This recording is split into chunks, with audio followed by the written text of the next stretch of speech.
Díagwit agus fáilte go dtí an rang gaeilge inniu. Baimidigh fécinnt mo theach agus ag dul a ráig leis an topic seo. Cearr go leor. So, task iver a hain. Scríomh as béarla. Okay, so scríomh an gaeilge agus an béarla I do theach. Okay, so just a little bit of a recap. Tá a couple of focal an seo. So iver a hain, mo theach. Mo theach. Scríomh an gaeilge agus an béarla isteach sa cópléir. Iver a dó, teach scuite. Cad é teach scuite? Iver a trí, teach la scuite. Iver a cahar, bungalow. Iver a cúig, gordín cool.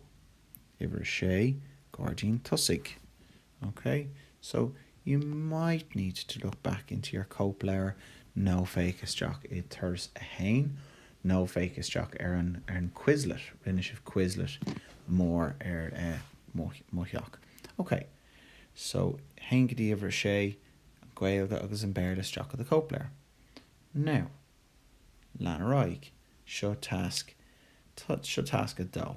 Okay? Task a dó an gaeilge agus an béarla isteach the cópléir. So, táim I mo cónaí I deach la scuite. Tá mé nó táim I mo cónaí I deach la scuite. So scríomh an gaeilge agus an béarla. Iver a dó.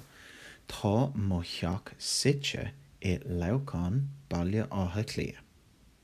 Iver a trí, táim I mo cónaí I mluc órasán. So cad is bíle bluc órasán. Iver a cahar, tá mo theach site in estáit tithiíochta. Agus iver a cúig, tá trí seomra codalta I mo órasán. Cearr go leor. Hain dó trí seomra codalta mo órasán. Okay, aonach so sin task a dó. Now, task iver a trí. An seomra is fearr leat. Cén seomra. So what is your favourite room? Okay, so we need to do match all here. Okay, so is A an seomra C an seomra is fearlumm mar. The sitting room is my favourite room because, what would you say, or what could you say? Bím compordach ann. I'm comfortable there. Iver a dó is brálam a bheith githe because I love eating. It's brálam a bheith githe. Now iver a trí is málam a scia ligging down. I love to relax there. Okay, so you're going to match up which ones go with which. Okay, cearr go leor. Iver dó sin is é an chiisten an seomra is fearlumm mar. Is é mo cheomra lapa an seomra is fearlumm mar. Féicear fearr. F-E-A-R, mí ceart. F-E-A-R, or. Okay, so be cuaireamach le litru. Fearr is fearlumm. I prefer. Fearr is a man. F-E-A-R. Okay, and just the difference is one letter. So be cuaireamach le litru. Okay, aonach sin task a trí. Agus task a cahar. Task a cahar. Okay, cónaí is to live. Táim I mo cónaí.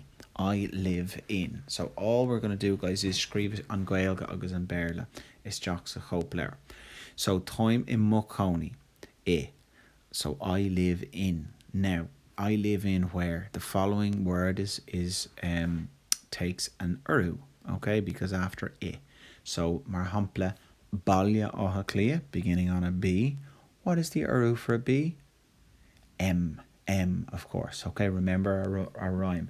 My brother, M-B, my brother, got caught not doing dishes today. Nobody gets blueberry pie before he finishes.